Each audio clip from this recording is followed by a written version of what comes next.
Bienvenidos a la primera edición de este nuevo programa de la Oficina de Plan de Carrera y Bienestar que le hemos llamado Ideas para el Bienestar. Lo primero que quería compartir con ustedes es un tema que me interesa mucho y me ha interesado mucho siempre relacionado a la educación legal y a la experiencia de estudiar Derecho, que es el tema de la vocación y su relación con la búsqueda del éxito durante la carrera. Y quiero partir de algunas preguntas. La primera es: ¿la búsqueda del éxito nos puede desviar de nuestra propia vocación? ¿El deseo de ser reconocido y aceptado por otros dentro de la carrera y fuera de la carrera puede ser un obstáculo para encontrar y seguir aquello que nos llama internamente? En la búsqueda de ser considerado exitoso, ¿puede uno olvidarse de uno mismo? Creo que son preguntas muy relevantes que espero les sirvan para reflexionar respecto a su propia experiencia en la carrera. Estas preguntas las responde primero, y con esto empezamos con una de las ideas para compartir, es una autora, Alice Miller, en su libro El drama del niño superdotado. Y ella respondería, creo, a estas preguntas diciendo que sí, que en efecto uno, en el deseo de ser reconocido por otros, puede sacrificar lo que podríamos denominar su verdadero ser.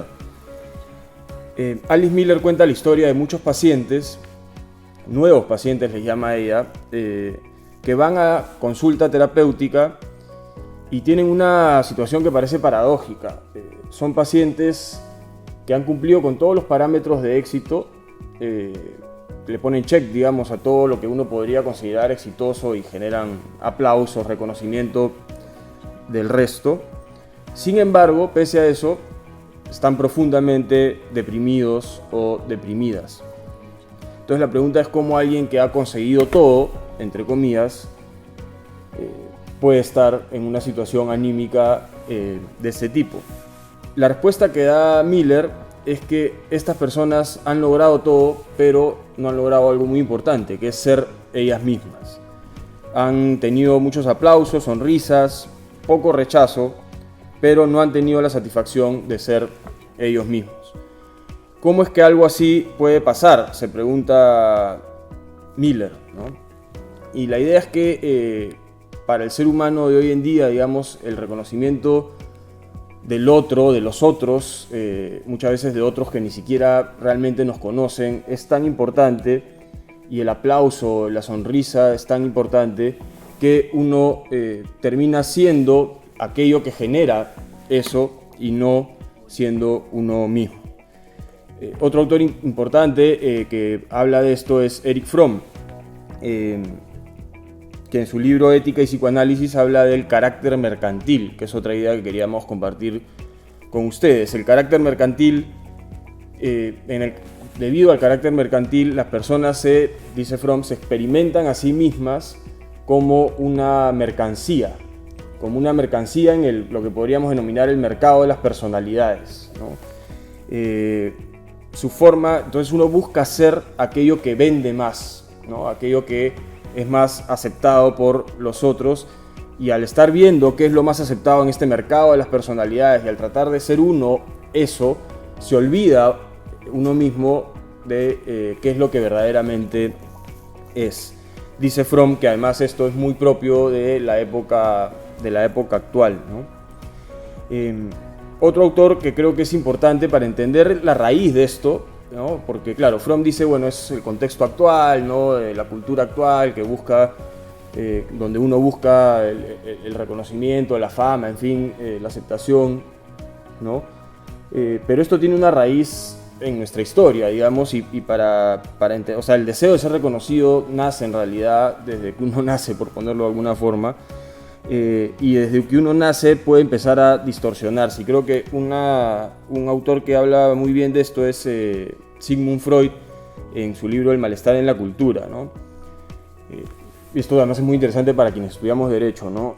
Freud dice que los niños y las niñas cumplen las normas en determinado momento en su desarrollo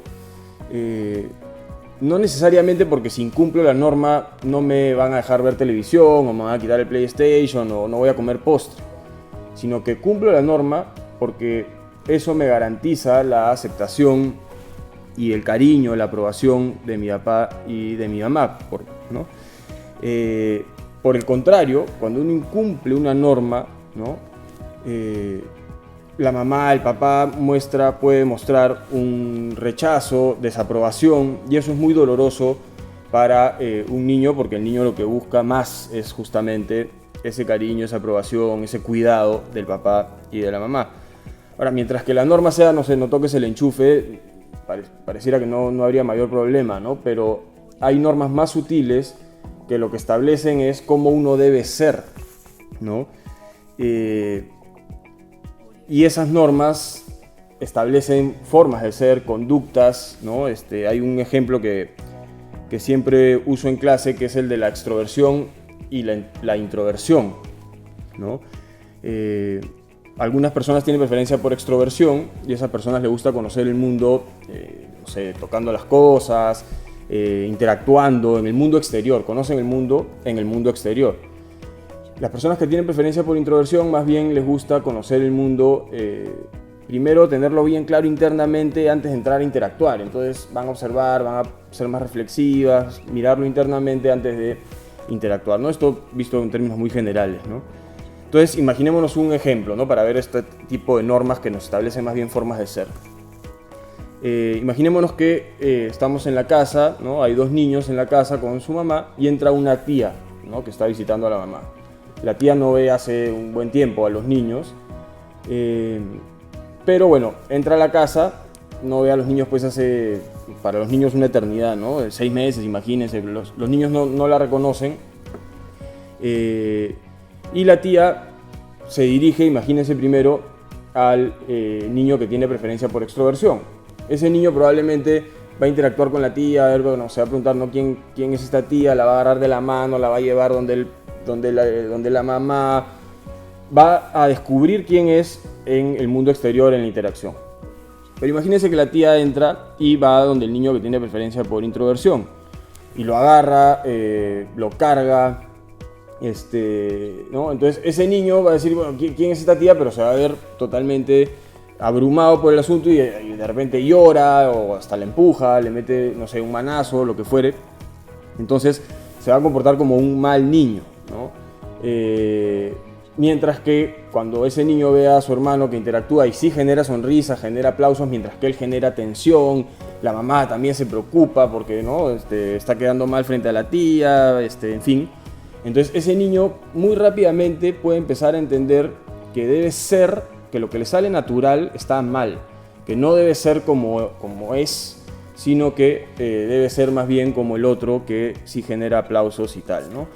Entonces creo que es un buen ejemplo para ver cómo muchas veces la aprobación, ¿no? Desde que estamos en el ámbito familiar, viene cuando somos aquello que el otro quiere ver y no viene la aprobación cuando somos lo que verdaderamente nos fluye ser. Entonces desde ese momento creo que es bien importante tenerlo en cuenta porque es un rasgo que después va a quedar y de repente en el colegio, ¿no? La afirmación del otro se va a convertir en algo cada vez posiblemente más pesado y simplemente vamos a haber olvidado quiénes somos, y para conseguir esa aprobación nos vamos a ver acostumbrado más bien a hacer aquello que los otros quieren ver en nosotros, ¿no? Y eso sin lugar a dudas es muy doloroso y caracterizaba a estos pacientes de Alice Miller, que pese a cumplir con todos los parámetros de éxito, había algo que ni siquiera ellos comprendían bien qué era, que los tiraba abajo, ¿no? ¿Qué tiene que ver todo esto con la vocación? ¿Qué tiene que ver todo esto además con una carrera como el derecho, donde muchas veces hay paradigmas de éxito muy fuertes, ¿no? y modos de conseguir aplausos y formas de ser que generan sonrisas y decisiones que generan más aprobación que otras, en perjuicio de lo que uno puede sentir como la propia vocación, ¿no? palabra vocación etimológicamente se refiere, esto alguna vez lo leí, creo que en algún texto de Jung, se refiere a ser llamado por una voz interna, más o menos, ¿no? Entonces, cuando uno busca demasiada aprobación en el afuera, cuando la voz que más pesa en nuestra mente es la voz del afuera, de un afuera además que no necesariamente nos comprende, sino de paradigmas de éxito, muchas veces prejuicios también, esa voz de adentro puede que nunca se desarrolle. Puede que alguna vez la hayamos escuchado, pero que no tenga el peso necesario, o que pensemos que esa voz no es aquella que nos va a llevar a ser reconocidos y aceptados por los otros.